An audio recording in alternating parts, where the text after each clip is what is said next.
بسم اللہ الرحمن الرحیم۔ شروع اللہ کے نام سے جو بڑا مہربان۔ تو ابو بکر کی سیرت، نبی کی محبت، نبی کی چاہت، نبی کی معیت، یہ ابو بکر کی زندگی کا خلاصہ ہے۔ حضرت ابو بکر کا نام کیا ہے؟ اسلام سے پہلے ان کا نام عبد الکعبہ تھا۔ لوگ عبد العزہ نام رکھتے تھے، عبد الکعبہ رکھتے تھے۔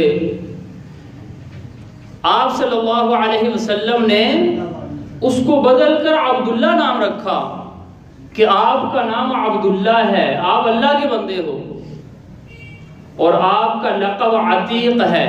نبی اکرم صلی اللہ علیہ وسلم نے ان کو دیکھ کر فرمایا عتیق من النار، اگر کسی نے جہنم سے چھٹکارا پایا ہوا انسان دیکھنا ہے تو اس ابو بکر کو دیکھ۔ تو عتیق من النار، یہ جہنم سے آزاد شدہ آدمی ہے، اس وجہ سے ان کا نام عتیق رکھا گیا۔ اور ابو بکر کا مطلب کیا ہے؟ یہ ان کی لقب تھا، کنیت تھی۔ ابو بکر بکرۃ و عشیہ، بکرۃ و اصیلہ۔ بکرا کہتے ہیں سب سے پہلی گھڑی کو، صبح کی جو سب سے پہلی گھڑی، پہلا وقت ہوتا ہے، اس کو بکرتن کہا جاتا ہے۔ ابو بکر کا مطلب ہے ہر کام میں، ہر اچھے کام میں، ہر نیکی میں، ہر عمدہ خصلت کے اندر سب سے پہل کرنے والا۔ اور یہ ان کی زندگی میں واضح نظر آتا ہے، جو بھی اچھا کام ہوتا اس میں پہل کرتے۔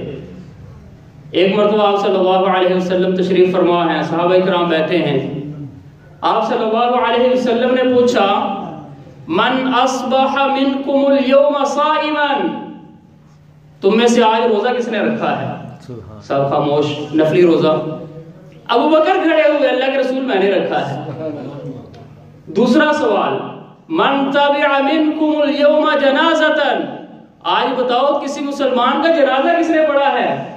سارے خاموش، صرف ابو بکر کی آواز ہے کہ اللہ کے رسول میں نے پڑھا ہے۔ تیسرا سوال ہوا فمن اطعم منکم اليوم مسکینا، آج بھوکے کو کھانا کس نے کھلایا ہے؟ بھوکے کا خیال کس نے رکھا ہے؟ سب خاموش ہیں، صرف ابو بکر بولے ہیں انا یا رسول اللہ، اللہ کے رسول میں نے بھوکوں کو کھانا کھلایا ہے۔ چوتھا سوال من عاد منکم اليوم مریضا، آج بیماروں کا پتہ لینے کون گیا ہے؟ سب خاموش ہیں، صرف ابو بکر بولے اللہ کے رسول میں پتہ لینے گیا۔ ہر اچھے کام میں دوسروں سے آگے نکلنے والے، پہل کرنے والے، دوسروں سے آگے بڑھنے والے۔ تو ابو بکر کا مطلب ہے ہر اچھے کام میں آگے نکل جانے والے۔ تو اصل نام جو ہے وہ پردے میں چلا گیا، لیکن ان کی جو صفت ہے ہر کام میں آگے نکلنے والے، وہ ایسا نام غالب آیا کہ پوری دنیا ابو بکر کے نام سے جانتی ہے۔ کسی مسلمان کے سامنے نام لے لے ابو بکر، وہ فوراً سمجھے گا کہ دنیا کے اندر کوئی ابو بکر کے نام کا حقدار ہے تو وہ نبی کا یہ دوست ہے۔ تو ابو بکر رضی اللہ عنہ کی جو زندگی ہے، یوں لگتا ہے کہ جیسے ہم اپنے بچوں کی بڑی دیکھ بھال کرتے ہیں کہ یہ کن لوگوں کے ساتھ بیٹھ رہا ہے، اس کے دوست کون ہیں۔ وہ برے آدمی کے ساتھ بیٹھے تو ہم کہتے ہیں یار اس سے بچو، یہ بندے اچھے نہیں، یہ تیرے دوست اچھے نہیں، اس کو چھوڑو، اس سے ذرا کنارہ کرو۔ اور اچھے دوست ہوں تو والدین ان کو گھر میں بھی بلاتے ہیں، ان کو کچھ کھلاتے پلاتے بھی ہیں، ان کو کہتے ہیں کہ ہمارے بچے کے ساتھ کھیلا کرو۔ تو نبی اکرم صلی اللہ علیہ وسلم کے لیے دوست کا انتخاب عرش والے نے کیا، والد کو پہلے اپنے پاس بلا لیا۔ اب اللہ نے دوست کا انتخاب کرنا تھا، وہ ساری کائنات میں بہترین جو دوست اللہ کو نظر آیا وہ ابو بکر نظر آیا۔ چنانچہ ابھی 18 سال کی عمر ہے، نبی علیہ السلام سے 3 سال چھوٹے ہیں یہ۔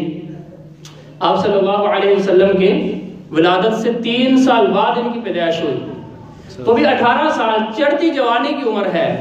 زمانہ جاہلیت میں بھی ان کی خصلت، ان کی عادت اللہ نے ایسی پاکیزہ رکھی تھی کہ باوجود ابھی اسلام کی دعوت نہیں پہنچی، ابھی اللہ کے احکامات نہیں آئے، ابھی اللہ تعالیٰ نے بری چیزوں سے منع نہیں کیا، پھر بھی ساری زندگی زمانہ جاہلیت میں بھی کبھی شراب کو منہ نہیں لگایا. ایسی پاکیزہ سیرت والے، پاکیزہ فطرت والے، اللہ نے اچھی باتوں کی جو ان کے اندر عمل کرنے کی خاصیت ہے وہ ان کی فطرت کے اندر اللہ نے داخل فرما دی. تو 18 سال کی عمر سے آپ صلی اللہ علیہ وسلم کے دوست بنے. تو امت کے لیے رحمت للعالمین نبی کا انتخاب اللہ نے کیا، اور نبی کے لیے بہترین دوست کا انتخاب ابو بکر کی صورت میں یہ بھی اللہ تعالیٰ نے فرمایا. بہترین دوست اللہ تعالیٰ نے چن کر آپ صلی اللہ علیہ وسلم کو عطا فرمایا. حضرت عائشہ رضی اللہ عنہ فرماتی ہیں ما مر علینا یوم قط الا ورسول اللہ صلی اللہ علیہ وسلم یاتینا فیہ بکرۃ وعشیہ. اتنی پکی دوستی تھی، اتنی محبت تھی، کوئی دن ایسا نہیں گزرتا تھا جب صبح و شام نبی علیہ السلام ہمارے گھر تشریف نہ لاتے ہو. اس کو ایک محبت کے انداز میں آپ سنیے. فرشتے آتے ہیں گنبد خضرا کے اوپر، میرے نبی کے دروازے پہ آتے ہیں. مشرق والے، مغرب والے، شمال والے، جنوب والے، پوری دنیا، ساتوں بر اعظم کے لوگ وہ پہنچتے ہیں میرے نبی کے دروازے پر، اور میرا نبی پہنچتا ہے ابو بکر کے دروازے پر. کتنی بڑی سعادت کی بات ہے. صبح و شام نبی علیہ السلام ان کے گھر تشریف لا رہے ہیں. اس سے بڑا کیا اعزاز ہو سکتا ہے. سارے صحابہ زیارت کے لیے یہاں آ رہے ہیں، اور یہ مشورہ کرنے کے لیے، خوشی بانٹنے کے لیے، غم میں شریک کرنے کے لیے، اور جنگ، امن، ہر اعتبار سے مشورہ کرنے کے لیے ابو بکر کے دروازے پہ جا رہے ہیں. اتنا زیادہ پیار اور محبت. اور حلیے کے اعتبار سے کمزور سے انسان تھے، اور اتنے کمزور تھے، پتلے سے تھے، بار بار لنگی اوپر کرتے تھے وہ نیچے آ جاتی تھی. نبی علیہ السلام بیان فرما رہے ہیں، صحابہ کرام کو ترغیب دے رہے ہیں کہ ٹخنے ننگے ہونا چاہیے، تہبند اوپر ہونا چاہیے. فرمایا کہ من جر ثوبہ خیلاء، جو بندہ تکبر سے اپنے تہبند کو ٹخنوں سے نیچے رکھتا ہے اور پیچھے گھسیٹ کر لے کر آتا ہے، لم ينظر اللہ الیہ یوم القیامہ، جو بندہ اپنی شلوار کو ٹخنوں سے نیچے رکھتا ہے اللہ قیامت والے دن اس کو منہ نہیں لگائیں گے، اس کی طرف نظر رحمت نہیں فرمائیں گے. ابو بکر کو اپنی فکر ہو گئی. ابو بکر کیونکہ ان کی ساری زندگی اللہ اور اللہ کے رسول کو راضی کرنے کی فکر تھی، بس کوئی قدم ایسا اٹھتا ہی نہیں تھا جس سے اللہ اور اللہ کے رسول کے راضی ہوتے. اب اپنی فکر پڑ گئی، اللہ کے رسول میں اٹھا کے بھی رکھتا ہوں پھر نیچے آ جاتی ہے، میں کیا کروں. تو اب دیکھیں یہ ایک ہم ٹائٹل لگا رہے ہیں، اس پر ایک دو مثالیں انشاءاللہ ذکر کرتے ہیں. یہ اس کی ہائیڈنگ یہ ہے کہ ابو بکر سے کوئی غلطی ہوتی ہے تو اس کی صفائیاں وہ خود پیش نہیں کرتے، امام الانبیاء اور اللہ تعالیٰ اس کی صفائیاں پیش کرتے ہیں. ہم سے کوئی غلطی ہوتی ہے نا، ہم صفائیاں پیش کرتے نہیں یہ ہے وہ ہے اصل میں. اب وہ کہہ رہے ہیں کہ میری یہ شلوار نیچے آ جاتی ہے، تہبند نیچے آ جاتا ہے، اور صفائی کون پیش کر رہا ہے؟ زبان نبوت صفائی پیش کر رہی. انک لست تصنع ذلک خیلاء، ابو بکر آپ پرواہ نہ کریں، آپ تکبر سے ایسے نہیں کرتے، یہ تو آپ کی کمزوری کی وجہ سے ہو جاتی ہے. یہ صفائی نبی اکرم صلی اللہ علیہ وسلم پیش کر رہے ہیں. ابو بکر آپ پریشان نہ ہوں، میں یہ کہہ رہا ہوں کہ آپ تکبر سے یہ نہیں کرتے ہیں، اور اللہ اس کی طرف نہیں دیکھے گا جو تکبر سے اس طرح کرتا ہے. تو ابو بکر کی صفائیاں نبی اکرم صلی اللہ علیہ وسلم پیش کر رہے ہیں. ایک موقع پر اور صفائی پیش کی، ابو بکر اور عمر کے درمیان تھوڑی سی بات چیت ہو گئی. ابو بکر تہبند اٹھایا ہوا ہاتھ کے ساتھ اور پریشان ہے، نبی علیہ السلام کے پاس تشریف لائے. پوچھا ابو بکر کیا بات ہے؟ کہا اللہ کے رسول بس عمر سے تھوڑی منہ ماری ہو گئی تھی، میں نے ذرا سخت لفظ بول دیے، میں نے بعد میں اپنی شرمندگی سے معذرت کی لیکن وہ معاف نہیں کر رہے، اس وجہ سے پریشانی ہے کہ وہ معاف نہیں کر رہے مجھے. تو آپ صلی اللہ علیہ وسلم نے اتنی بات سنی، فتمعر وجہ رسول اللہ صلی اللہ علیہ وسلم، آپ کا چہرہ غصے میں آ گیا. تھوڑی دیر بعد حضرت عمر ابو بکر کے گھر پہنچے، وہاں نہیں ملے، تو سیدھا مسجد نبوی آ گئے کہ ابو بکر اگر اپنے گھر میں نہ ہو تو وہ رسول اللہ کے پاس ہوتا ہے.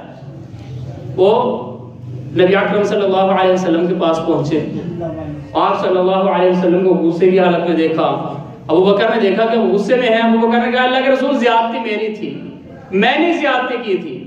لیکن دیکھیں اگر انہوں نے زیادتی کی تو صفائیاں نبی علیہ السلام پیش کر رہے ہیں.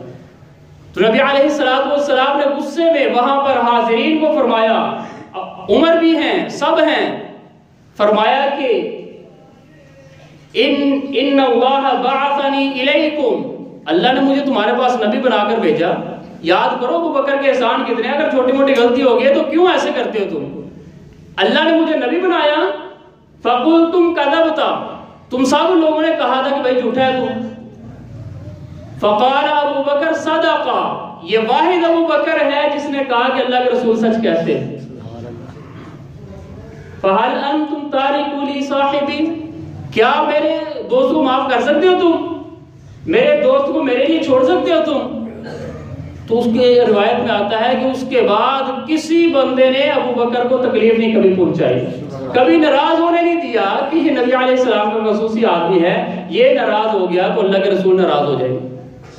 تو یہ غلطی ابو بکر کی ہے. صفائیاں امام الانبیاء پیش کر رہے ہیں, زبان نبوت پیش کر رہے ہیں. ایک اور خطرناک موقع آ گیا جہاں پر غلطی ابو بکر سے ہوئی. ابو بکر تو ویسے خاموش طبیعت کے آدمی, بہت کم بولتے تھے. ساری زندگی نبی علیہ السلام کے ساتھ رہے, پوری زندگی جو نبی علیہ السلام کے ساتھ ان کی گزری ہے 43 سال بنتے ہیں. 43 سال نبی علیہ السلام کے ساتھ رہے. ابو ہریرہ 4-5 سال رہے ہیں, سب سے زیادہ حدیثیں بیان کرتے ہیں. ابو بکر ساری زندگی ساتھ رہے ہیں, 1100 چند حدیثیں جو ہے وہ بیان کرتے ہیں. کم بولنے والے تھے, کام زیادہ کرنے والے تھے. ایک موقع ایسا آیا غلطی ابو بکر سے ہوئی, ابو بکر بھی خاموش ہے اور اللہ کے نبی بھی خاموش ہیں. ابو بکر آئے, ساتھ ایک یہودی آیا, کیا معاملہ ہے جی, اس نے مجھے تھپڑ مارا ہے. ابو بکر کیوں تھپڑ مارا تم نے اس کو, تھپڑ کا بدلہ تھپڑ ہوگا, کیوں مارا اس کو. اللہ کے رسول اس نے اللہ کے بارے میں گستاخی کی. یہ کہتا ہے ان اللہ فقیر ونحن اغنیاء, اللہ فقیر ہو گیا ہے, ہم مالدار ہیں, اللہ ہم سے مانگ رہا ہے. تو مجھ سے یہ اللہ کی گستاخی برداشت نہیں ہوئی, میں نے تھپڑ لگا دیا اس کو. تو اللہ کے نبی نے فرمایا کہ کیا تمہارے پاس گواہ ہیں, اس نے یہ کہا تھا. وہ یہودی انکار کر رہا, میں نے کوئی ایسی بات کہی نہیں, میں بالکل جو ہے وہ ایسی بات کہہ نہیں سکتا, وہ انکار کر رہا ہے. اب ابو بکر بھی خاموش ہیں, زبان نبوت بھی خاموش ہے. تو پھر اللہ کے جلال کو غیرت آئی, اللہ نے آیت نازل کر دی کہ اگر دنیا کے اندر, زمین کے اندر ابو بکر کا کوئی گواہ نہیں ہے تو میں عرش والا ابو بکر کی گواہی پیش کرتا ہوں. لقد سمع اللہ قول الذین قالوا ان اللہ فقیر, تمہارے عرش والے نے سن لیا تھا, اگر کسی گواہ نے نہیں سنا تو عرش والے نے سن لیا تھا. وہ کہہ رہا ہے کہ انہوں نے یہ بدتمیزی کی ہے. تو یہ بڑی حیرانگی والی بات ہے کہ غلطی ابو بکر کی ہوتی ہے اور صفائیاں زبان نبوت بیان کرتی ہے. غلطی ابو بکر کی ہوتی ہے اور صفائیاں اللہ تعالیٰ عرش سے بھیج رہے ہیں. یہ ان کی وفاداری, ان کی محبت, ان کی جانثاری اور سب کچھ قربان کر دینے کا نتیجہ تھا. اب ہم ہجرت کا تھوڑا سا واقعہ, ویسے تو لمبا واقعہ ہے, چند ایک پوائنٹ جو ہے اس میں ذکر کرتے ہیں. صحابہ کرام تھوڑے تھوڑے کر کے ٹولیوں کی صورت میں اور یکے بعد دیگرے وہ مدینہ کی طرف ہجرت کر رہے ہیں. ابو بکر پوچھ رہے ہیں اللہ کے رسول کیا حکم ہے. ابو بکر ٹھہر جاؤ, اللہ کا حکم آ رہے ہیں تو کٹھے چلیں گے. تو یہ آپ صلی اللہ علیہ وسلم کے لیے ہجرت کا ساتھی ہونا, ہمراہ سفر ہونا اور آپ صلی اللہ علیہ وسلم کا ساتھ دینا اور مددگار بننا, اس کے لیے اللہ تعالیٰ نے سارے صحابہ میں سے صرف ابو بکر کا انتخاب کیا. اور آپ کو پتہ ہے یہ سفر جو ہے بڑا خطرناک ہے, اس کے لیے بندے کو بہادری چاہیے. تو اللہ تعالیٰ نے ساری کائنات میں اس مقصد کے لیے بہادر ابو بکر کو چنا. چنانچہ ہجرت کی رات کبھی آگے جا رہے ہیں کبھی پیچھے جا رہے ہیں, نبی علیہ السلام چل رہے ہیں, کبھی جو ہے وہ ابو بکر آگے چلے جاتے ہیں کبھی پیچھے چلے جاتے ہیں. ابو بکر کیا مسئلہ ہے, کیوں ایسے ہو رہا ہے. اللہ کے رسول جب میں آگے ہوتا ہوں تو مجھے خیال آتا ہے کہیں پیچھے سے کوئی بدتمیزی نہ کرے، پیچھے سے کوئی حملہ نہ کرے، میں پیچھے آ جاتا ہوں۔ جب پیچھے ہوتا ہوں تو آگے کا خیال ہوتا ہے کہ آگے سے کون روکے گا، تو پھر میں آگے آ جاتا ہوں کہ دشمن پہلے مجھے ہاتھ ڈالے، میرے نبی صلی اللہ علیہ وسلم کو کوئی آنچ نہ آئے۔ تو یہ آپ صلی اللہ علیہ وسلم کے ساتھ جانساری والا معاملہ۔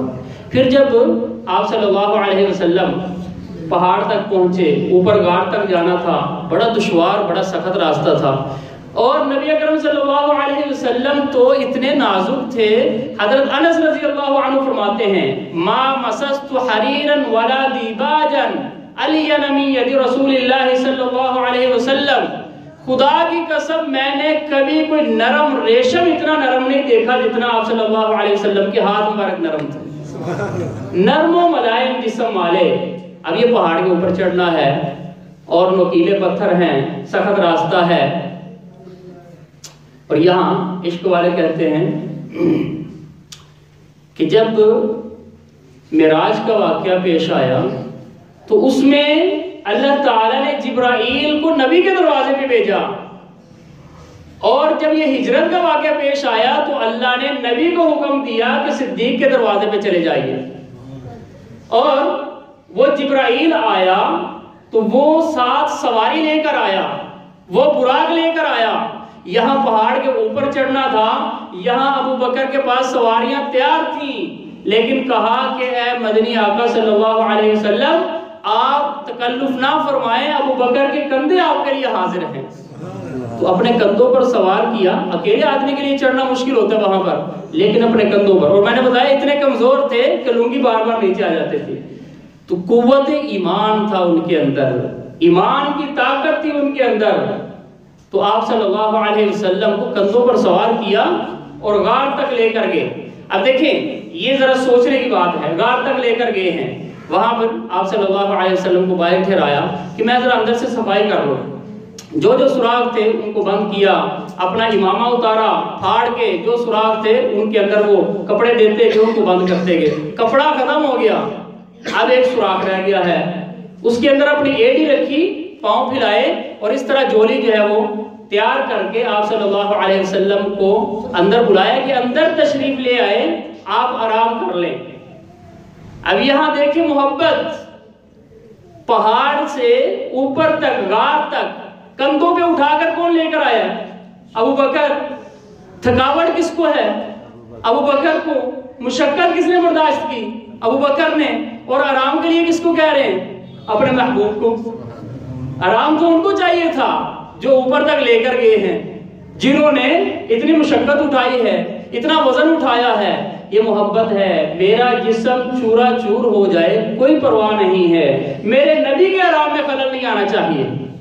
تو وہ ایک سوراخ اس کے اندر جو پاؤں رکھا تھا، تو آپ صلی اللہ علیہ وسلم کے چہرہ اقدس ان کی جولی میں ہے، ان کی ران پر ہے، ابو بکر بیٹھے ہوئے ہیں، ساتھ ساتھ چہرے کی زیارت بھی کر رہے ہیں، اور اتنے میں وہ جو ایڑی رکھی ہے، پاؤں رکھا ہے، سانپ نے ڈنگ مارنا شروع کیا۔ آپ اندازہ کیجئے، نماز میں ہمیں مچھر تنگ کرے تو ہم آرام سے وہاں پر نہیں کھڑے ہو سکتے، ہاتھ ہلانا پڑتا ہے، ہاتھ چھوڑنے پڑتے ہیں، کیا کچھ کرنا پڑتا ہے۔ وہ مچھر نہیں، وہ سانپ ڈنگ مار رہا ہے جس سے جان کا خطرہ ہے، لیکن ہلے نہیں۔ پتا ہے ڈنگ مار رہا ہے، بار بار ڈنگ لگ رہا ہے، لیکن ہل نہیں رہے۔ ابو بکر کی جان جاتی ہے تو جائے، میرے نبی کے آرام میں خلل نہ آئے، اپنے نبی کے آرام میں خلل نہیں آنا پسند کیا۔ ڈنگ لگ رہا ہے، تو جب ناقابل برداشت درد ہوا تو آنکھوں سے آنسو گرے، وہ چہرہ اقدس آپ صلی اللہ علیہ وسلم کے چہرے پر گرے۔ آپ صلی اللہ علیہ وسلم کی آنکھ کھلی۔ ابو بکر کیا مسئلہ ہے؟ اللہ کے رسول یہاں کوئی کیڑا ہے ڈنگ مار رہا ہے۔ اچھا پاؤں ادھر کریں۔ آپ صلی اللہ علیہ وسلم نے اپنا لعاب مبارک ان کی ایڑی پہ لگایا، اللہ تعالیٰ نے ایسے ٹھیک کیا جیسے کبھی زخم تھا ہی نہیں۔ تو یہ ابو بکر کی ہر ہر قدم پر قربانیاں، ہر ہر قدم پر جان نثاری، یہ ساری زندگی ان کی اس سے بھری ہوئی ہے۔ ابھی جیسے مولانا صاحب فرما رہے تو پورا گھر کا سامان لے کر آ گئے، عمر لے کر آئے۔ عمر نے کہا کہ آج حالات ٹھیک ہے میرے، آج میرے پاس بڑا مال ہے، آج میں ابو بکر سے آگے نکل سکتا ہوں۔ زندگی بھر مجھے موقع نہیں ملا کہ ابو بکر سے آگے نکل سکوں، آج موقع ہے، ابو بکر کو پیچھے چھوڑ دوں گا، آگے میں نکل جاؤں گا۔ گھر کا سامان لے کر آئے، آدھا سامان لے آئے، آقا دو عالم صلی اللہ علیہ وسلم نے پوچھا ما ابقیت لأہلک، عمر گھر والوں کے لیے کیا چھوڑا ہے؟ فرمایا مثلہ، جتنا لایا ہوں اتنا چھوڑا ہوں۔ ابو بکر آ رہے ہیں، ما ابقیت لأہلک، گھر والوں کے لیے کیا چھوڑ کر آئے ہو؟ قال ابقیت لهم اللہ ورسولہ، اللہ کے رسول، اللہ اور اس کے رسول کی محبت ہی ہمارے گھر میں کافی ہے، مجھے اور کسی سامان کی ضرورت نہیں۔ یہ سارا اٹھا کر آپ کے قدموں میں لے آیا۔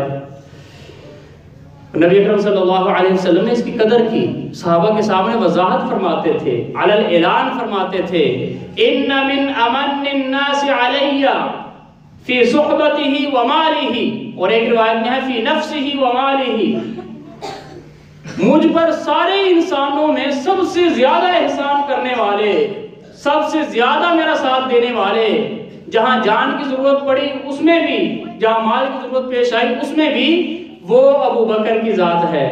اور ترمذی کی حدیث ہے، فرمایا کہ ما لأحد علینا ید الا کافیناہ، جس کا بھی ہمارے اوپر کوئی احسان ہوا ہم نے اس کا دنیا میں بدلہ دے دیا، عمر کا بدلہ دے دیا، عثمان کا، علی کا، معاویہ کا، جتنے بھی لوگ ہیں جس نے ہمارے اوپر احسان کیا ہم نے دنیا میں اس کو بدلہ دے دیا۔ الا ابا بکر، سوائے ابو بکر کے، اس کا بدلہ میں نہیں دے سکا۔ یکافئہ اللہ یوم القیامہ، قیامت والے دن اللہ اپنے ہاتھوں سے اس کو بدلہ عطا فرمائے۔ یہ اعزاز، یہ وضاحت فرماتے نبی علیہ الصلوۃ والسلام کہ یہ ابو بکر کا جتنا میرے اوپر احسان ہے کسی کا نہیں ہے۔ اور ان کی سیرت میں آتا ہے کہ جب وہ مسلمان ہوئے، کان اغنى الناس، مکہ میں سب سے مالدار آدمی تھے، اور روایات میں ہے کانت لہ 40,000 درہم، ان کے پاس 40,000 درہم تھے۔ میں نے آج کے حساب سے نا، آج میں نے بیٹھ کے 40,000 کی کتنی قیمت بنتی ہے، 40,000 درہم جو تھے چاندی کے، اس کی آج کتنی قیمت بنتی ہے؟ تو ایک تولہ جو نیٹ پہ آج کا ریٹ ہے وہ 1600 کچھ روپے ہیں، اس کو میں نے سامنے رکھ کے آج کا ریٹ نکالا تو وہ 40,000 درہم 1,70,00,000 روپے سے زیادہ ان کی قیمت بنتی ہے۔ تو وہ 40,000 درہم ان کے پاس تھے، وہ سارے کے سارے اللہ کے رسول صلی اللہ علیہ وسلم پہ خرچ کر دیے۔ اور فرمایا کہ جب مکہ کی زندگی ختم ہوئی، مدینہ تشریف لائے، تو صرف 5,000 درہم ان کے پاس تھے، وہ بھی سارے اللہ کے راستے میں اس کو خرچ کر دیے۔ آپ نے بڑے بڑے جید جو صحابہ تھے، بہت سارے غلام جو تھے، یعذب فی سبیل اللہ، جو اللہ کے لیے ان کو صرف اس وجہ سے کہ مسلمان ہو گئے ہیں ان کو مارا جاتا، ان پر ظلم و ستم کیے جاتے، مصائب ان کو جھیلنا پڑتے۔ 7 ایسے غلاموں کو خرید کر اللہ کے نام پر ان کو آزاد کیا۔ ان میں حضرت بلال رضی اللہ عنہ ہیں، عامر ابن فہیرہ ہیں، نذیرہ ہیں، نہدیہ ہیں، اور عمر ابن مؤمل کی جاریہ باندی ہیں۔ یہ بڑی بڑی اہم شخصیات کو خرید کر صرف اللہ کے لیے ان کو آزاد کیا۔ اب اللہ اس کے لیے کیا کہہ رہے ہیں؟ ہم کچھ مال خرچ کرتے ہیں، ہمارا کوئی نہ کوئی مقصد ہوتا ہے اس کے پیچھے۔ اللہ کیا صفائیاں پیش کر رہے ہیں ابو بکر کی؟ الذی یؤتی مالہ یتزکا، یہ وہ شخص ہے جو مال صرف اس لیے خرچ کرتا ہے تاکہ میں پاک اور صاف ہو جاؤں۔ وما لأحد عنده من نعمت تجزا، یہ کسی کے بدلے کے طور پہ نہیں کہ اس نے ہمارے ساتھ اچھائی کی تھی ہم اس کے بدلے میں کریں گے، کسی کا کوئی اس کے اوپر احسان نہیں ہے، الا ابتغاء وجہ ربہ الاعلی، صرف اپنے رب کی رضا کے لیے خرچ کرتا ہے۔ اللہ صفائیاں پیش کر رہے ہیں کہ ابو بکر دکھلاوے کے لیے خرچ نہیں کرتے، ہمیں صفائیاں پیش کرنی نہیں، میرا یہ مقصد نہیں ہے، ہمیں اپنی صفائیاں پیش کرنی پڑتی ہیں۔ اللہ ابو بکر کی صفائیاں پیش کر رہے ہیں کہ ابو بکر خرچ کرتا ہے ابتغاء وجہ ربہ الاعلی، اپنے رب کی رضا تلاش کرنے کے لیے۔ وَلَسَوْفَ يَرْضَىٰ، چلو دنیا میں کر لے، ہمارے پاس آئے گا تو ہم بھی خوش کر دیں۔ تو یہ ابو بکر کا اعزاز ہے کہ اللہ تعالیٰ ان کی صفائیاں پیش کر رہے ہیں۔ مولانا صاحب فرما رہے تھے جب معراج کا موقع تھا تو جب واپسی ہونے لگی تو جبرائیل سے نبی علیہ السلام نے فرمایا، ایک کھٹکا سا تھا، اتنا بڑا سفر اللہ نے مجھے کروایا ہے، جنت جہنم، اللہ سے ملاقات، بیت المقدس، انبیاء سے ملاقات، یہ سارا نظام اللہ نے دکھایا ہے۔ ان قومی لا یصدقونی، میری قوم تو نہیں مانے گی، میری قوم اس کو سننے کے لیے تیار نہیں ہوگی۔ اب جبرائیل کیا کہہ رہے ہیں؟ جبرائیل کا نظریہ دیکھیں۔ جبرائیل کہتے ہیں یصدقک ابو بکر، آپ جائیے، ابو بکر ابھی زندہ ہے، آپ کی تصدیق کرنے والا ایک آپ کا دوست ابھی زندہ ہے۔ یصدقک ابو بکر وہو صدیق، یہ جبرائیل نے لقب دیا۔ جو فرشتے ہیں وہ تو اللہ کے حکم سے بولتے ہیں، لا یعصون اللہ ما امرہم، اللہ کے حکم سے حکم عدولی کرتے نہیں ہیں وہ۔ اب جبرائیل کہہ رہے کہ یہ حضرت ابوبکر صدیق کا لقب یہاں سے پڑا۔ جبرائیل نے کہا وہو صدیق، وہ صدیق ہیں، وہ تصدیق کرنے والے ہیں۔ علماء فرماتے ہیں کہ معراج سے نبی علیہ السلام نماز کا تحفہ لے کر آئے۔ میں کہتا ہوں نبی علیہ السلام دو تحفے لے کر آئے، ایک ساری امت کے لیے وہ نماز کا تحفہ تھا، ایک ابو بکر کے لیے وہ صدیق کے لقب کا تحفہ تھا۔ تو معراج سے ایک تحفہ جو ابو بکر کے لیے خاص اللہ نے دے کر بھیجا وہ صدیقیت کا لقب ہے۔ تو اللہ تعالیٰ نے آپ کو صدیق کے لقب سے نوازا، آپ کو یہ عرشوں سے یہ تحفہ آیا کہ آپ صدیق ہیں۔ تو بے شمار فضائل ہیں۔ نبی علیہ السلام نے ایک صحابی جو ہے ہماری ابن عاص رضی اللہ عنہ، بڑے جلیل القدر صحابی ہیں، ان کو نبی علیہ السلام نے ذات السلاسل لشکر کا امیر منتخب کر دیا، امیر بنا دیا ان کو۔ اب جب ان کو امیر بنایا تو وہ سمجھنے لگے کہ شاید میں سب سے زیادہ محبوب ہوں، اس وجہ سے مجھے امیر بنایا ہے۔ تو انہوں نے سوال کر دیا، من احب الیک یا رسول اللہ، من احب الناس الیک یا رسول اللہ، اللہ کے رسول یہ بتا دیجئے آپ کو لوگوں میں سب سے زیادہ محبت کس کے ساتھ ہے؟ چونکہ امیر بنے تھے تو ذہن میں تھا کہ شاید میرا نام لے لیں کہ مجھے امیر بنایا ہے لشکر کا۔ تو آپ صلی اللہ علیہ وسلم نے فرمایا کہ عائشہ تو، مجھے سب سے زیادہ جو دنیا میں محبت ہے وہ تمہاری ماں عائشہ کے ساتھ ہے۔ انہوں نے کہا کہ نہیں، من الرجال یا رسول اللہ، میں مردوں میں پوچھ رہا ہوں، مردوں میں کس سے محبت ہے؟ مطلب یہ کہ مردوں میں شاید میرا نام آ جائے۔ فرمایا کہ ابوہا ابو بکر، مردوں میں سب سے زیادہ عائشہ کے بعد ابو بکر سے مجھے محبت ہے۔ یہ کون کہہ رہے ہیں؟ اللہ کے نبی کہہ رہے ہیں، اور جس سے اللہ کے نبی محبت کرتے ہیں اللہ کا بھی وہ محبوب ہوتا ہے۔ دوسری بات، اللہ نے اپنی اطاعت کا حکم دیا کہ تم اپنے رب کی اطاعت کرو، اپنے رب کی فرمانبرداری کرو، اپنے رب کا کہا مانو۔ اب اللہ تیری اطاعت کیسے کرنی ہے؟ تو اللہ نے راستہ بتایا کہ میری اطاعت کرنی ہے تو من یطیع الرسول فقد اطاع اللہ، کہ جو اللہ کے نبی کی اطاعت کرے گا وہی نبی کی اطاعت کا حقدار ہے۔ اللہ کے نبی کی اطاعت کر لو، اللہ کی بھی اطاعت ہو جاتی ہے۔ اللہ کہہ رہے ہیں کہ میرے نبی کی اطاعت کر لو تو میری اطاعت ہو گئی، میری فرمانبرداری ہو گئی۔ اب نبی کیا کہہ رہے ہیں؟ نبی کیا کہہ رہے ہیں؟ میری اطاعت کیسے کرو؟ اقتدوا بالذین من بعد ابی بکر و عمر، میرے بعد ابو بکر اور عمر کی اطاعت کرنا۔ یوں کہہ لیں کہ نبی کے بغیر اللہ کی اطاعت مکمل نہیں ہے، ابو بکر اور عمر کی متابعت کے بغیر بھی نبی کی اطاعت مکمل نہیں ہے۔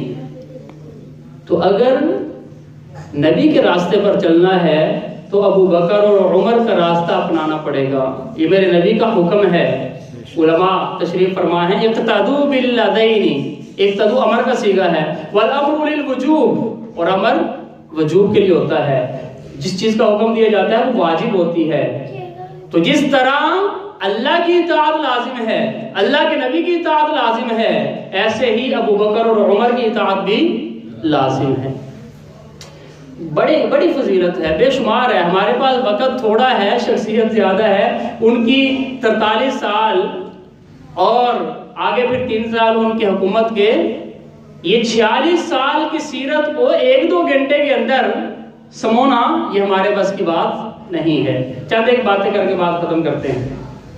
آپ صلی اللہ علیہ وسلم بیماری کے ایام چل رہے ہیں. اللہ تعالیٰ نے اپنے پاس بلانے کا ارادہ فرما لیا کہ اپنے نبی کو اپنے پاس بلانا ہے، رفیق اعلیٰ میں آپ کو مقیم کرنا ہے. تو آپ صلی اللہ علیہ وسلم خطبہ دے رہے ہیں، آخری خطبہ دے رہے ہیں. ان اللہ خیر عبدا بین الدنیا و بین ما عندہ. اللہ نے، صحابہ کرام بیٹھے، اللہ نے ایک بندے کو اختیار دیا ہے کہ اس دنیا کو اختیار کرنا چاہیں آپ تو ادھر رہ سکتے ہیں، اگر اللہ کے پاس جو نعمتیں ہیں وہاں پہنچنا چاہیں تو وہاں پہنچ سکتے ہیں. نبی علیہ السلام نے اتنی بات کی کہ اللہ نے ایک بندے کو اختیار دیا کہ وہ دنیا کو اختیار کر لے یا آخرت کو اختیار کر لے، اس کا چناؤ کر لے یا اس کا چناؤ کر لے. سارے صحابہ کرام غور سے سن رہے ہیں. ایک طرف سے بوڑھے کی رونے کی آواز آ رہی، سارے حیران کہ ایک بندے کو اختیار مل رہا ہے اور ابو بکر رو رہا ہے. وہ صحابہ کرام کہتے ہیں بعد میں پتا چلا کہ جتنا ابو بکر نبی کو سمجھتے ہیں کوئی آج تک نہیں سمجھ سکا، اور وہ بندہ جس کو اختیار ملا تھا وہ رسول اکرم صلی اللہ علیہ وسلم کی ذات تھی. ابو بکر سمجھ گئے کہ اب ہمارے نبی ہمارے پاس نہیں رہنا چاہتے. فاختار ذلک العبد ما عند اللہ، اس بندے نے آخرت کو پسند کر لیا ہے. اب بات یہاں سے شروع ہوئی کہ اللہ نے ایک بندے کو اختیار دیا، ساتھ ابو بکر کے رونے کی آواز آئی.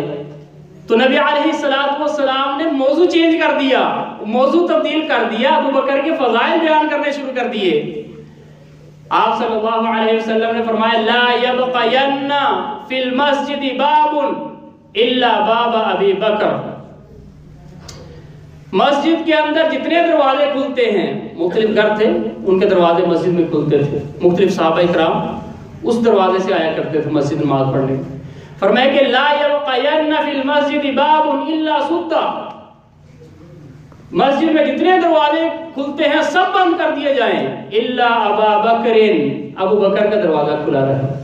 ابو بکر کے دروازے کے علاوہ سب کے دروازے بند کر دیے جائیں. یہ آرڈر جاری ہو گیا. پھر آگے فرمایا لو کنت متخذا خلیلا لاتخذت ابا بکر خلیلا. اگر دنیا کے اندر کسی شخصیت کو دل میں بسانے کی اجازت ہوتی، اللہ کی محبت سے دل لبریز ہے، اگر مجھے کسی کی محبت دل میں بسانے کی اجازت ہوتی لاتخذت ابا بکر خلیلا، تو میں ابو بکر کو دل کے اندر رکھتا. اور پھر وہاں پر اظہار فرمایا ما نفعنی مال احد قط ما نفعنی مال ابی بکر. مجھے کسی کے مال نے اتنا نفع نہیں دیا جتنے نفع ابو بکر کے مال نے مجھے دیا ہے. ابو بکر کی زندگی جو ہے، ان کی سانسیں، ان کی زندگی، ان کا مال، ان کی اولاد، ان کی سواریاں، ان کا شب و روز، وہ سب گویا کہ اللہ نے بنایا ہی اپنے نبی کے. آخر میں ایک دو بات کر کے بات ختم کرتے ہیں. تو ہم بات کر رہے تھے ہر کام میں سب سے آگے نکلنے والے. جب خلافت ملی تو بہت سارے ایسے کام تھے خلافت سے پہلے وہ کیا کرتے تھے، اب خلافت کے بعد بھی ان کو چھوڑنے کا دل نہیں کرتا تھا کہ یہ اچھے کام میں کیسے چھوڑ دوں اس کو. حضرت عمر رضی اللہ عنہ فرماتے کہ مدینہ کے ایک کونے پہ باہر کی طرف ایک نابینا بوڑھی عورت رہتی تھی. اس کا کوئی پرسان حال نہیں تھا، کوئی اس کا خیال رکھنے والا نہیں تھا، کوئی اس کی صفائیاں کرنے والا نہیں تھا، کوئی پوچھنے والا نہیں تھا. تو میرا خیال ہوا کہ میں جا کے اس کے کام کروں، میں اس کی صفائیاں کروں. یہ خدمت کا جذبہ. حضرت عمر فرماتے کہ میرا دل چاہا کہ میں جا کے اس کی خدمت کروں. میں ایک دن گیا، دیکھا کہ ساری صفائیاں مکمل، سارے سیٹنگ مکمل، کوئی کام کرنے والا باقی نہیں ہے. میں نے کہا چلو کل میں اس سے بھی پہلے آؤں گا، پتہ چلے کون کر کے چلا جاتا ہے، بتاتا بھی نہیں. دوسرے دن گئے، اس سے پہلے گئے، پھر دیکھا سارے کام مکمل. تیسرے دن بہت صبح چلے گئے تاکہ پتہ چلے مجھے، میں اس بندے کا پتہ چلانا ہے کون یہ کام کر کے جاتا ہے. تو جب چھپ کے انتظار کر رہے ہیں کہ وہ کون بندہ ہے، وہ وقت کا امیر المومنین خلیفۃ الرسول وہ ابو بکر صدیق رضی اللہ عنہ ہے، وقت کا حکمران ہے، وہ آتا ہے، نبینا بڑھیا کے سارے کام کر جاتا ہے، اس کو تسلی دے کر واپس اپنی مسند پہ جا کے بیٹھ جاتا ہے۔ یہ ان کا حضرت عمر رضی اللہ عنہ فرماتے ہیں کہ جب ابو بکر خلیفہ بنے تو مختلف عہدے تقسیم کیے گئے۔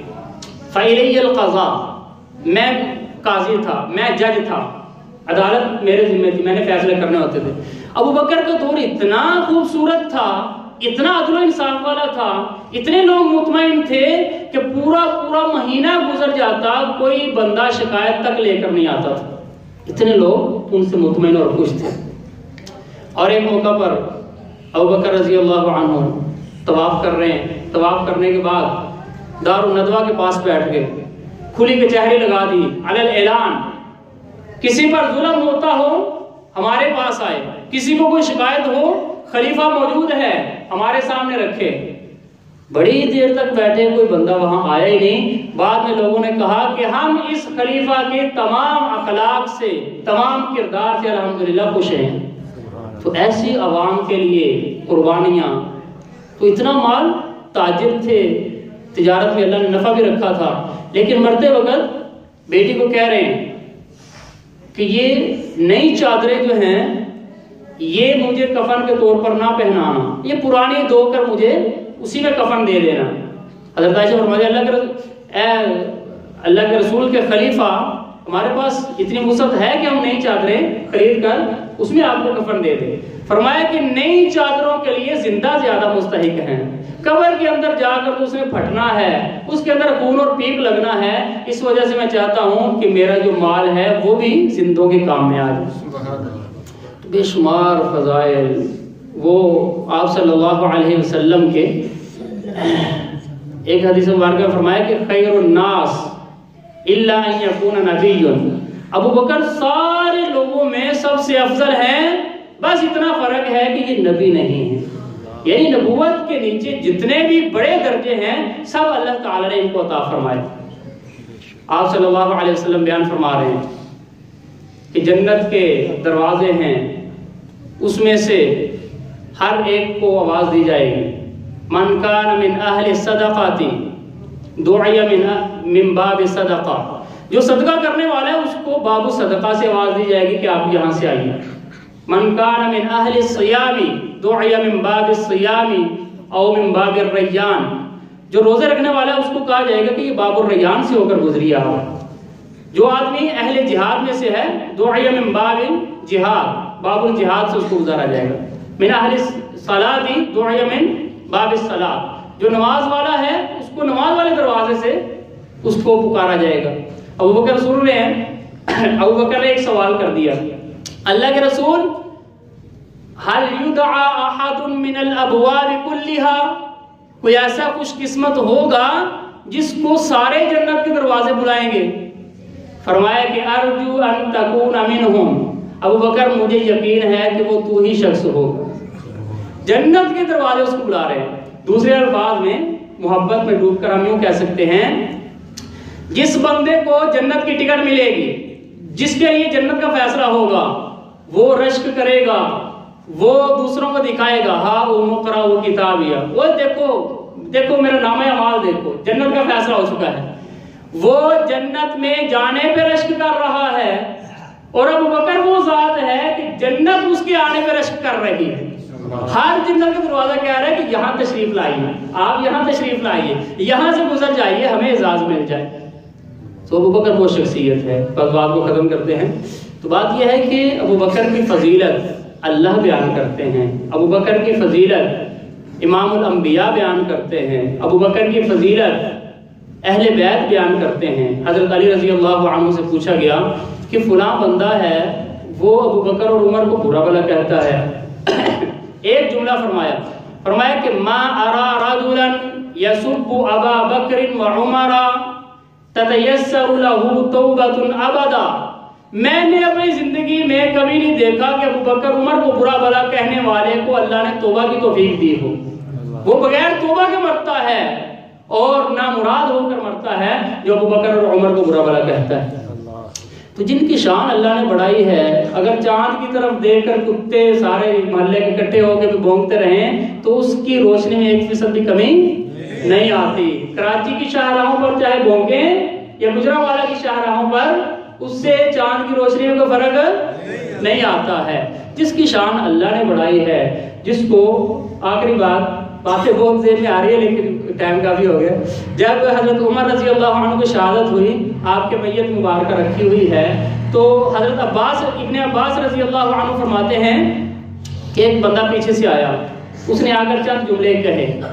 اس نے کہا ارجو ان یجعلک اللہ مع صاحبیک، مجھے یقین ہے کہ اللہ آپ کو اپنے دونوں ساتھیوں کے ساتھ جنت میں جمع فرما دیں گے، کیونکہ میں بہت مرتبہ نبی علیہ السلام سے یہی سنتا تھا، کنت ابو بکر و عمر، ذهبت ابو بکر و عمر، انطلقت ابو بکر و عمر۔ نبی علیہ السلام یہ کہتے تھے کہ ہم گئے، میں ابو بکر اور عمر، ہم آئے، میں ابو بکر اور عمر، ہر جگہ ابو بکر اور عمر ساتھ ہیں۔ تو جس طرح اللہ نے دنیا میں آپ کو ان دونوں ساتھیوں کا ساتھ عطا کیا تھا، اللہ برزخ میں، اللہ آخرت میں، اللہ قبر میں اور اللہ جنت میں ان دونوں ساتھیوں کے ساتھ آپ کو رکھیں۔ یہ کون کہہ رہے ہیں؟ اہل بیت کے سب سے بڑے امام حضرت علی رضی اللہ عنہ فرما رہے ہیں۔ تو یہ اہل بیت بھی ان کی فضیلت بیان کرتے ہیں، ساری کائنات ان کی فضیلت بیان کرتی ہے۔ تو کوئی اگر کیڑا، کوئی اس قسم کا آدمی جس کی کوئی حیثیت ہی نہیں ہے، وہ اگر ان کی شان کو تھوڑا کم کرنے لگے تو وہ اپنا نقصان کر سکتا ہے لیکن ان کا نقصان نہیں کر سکتا۔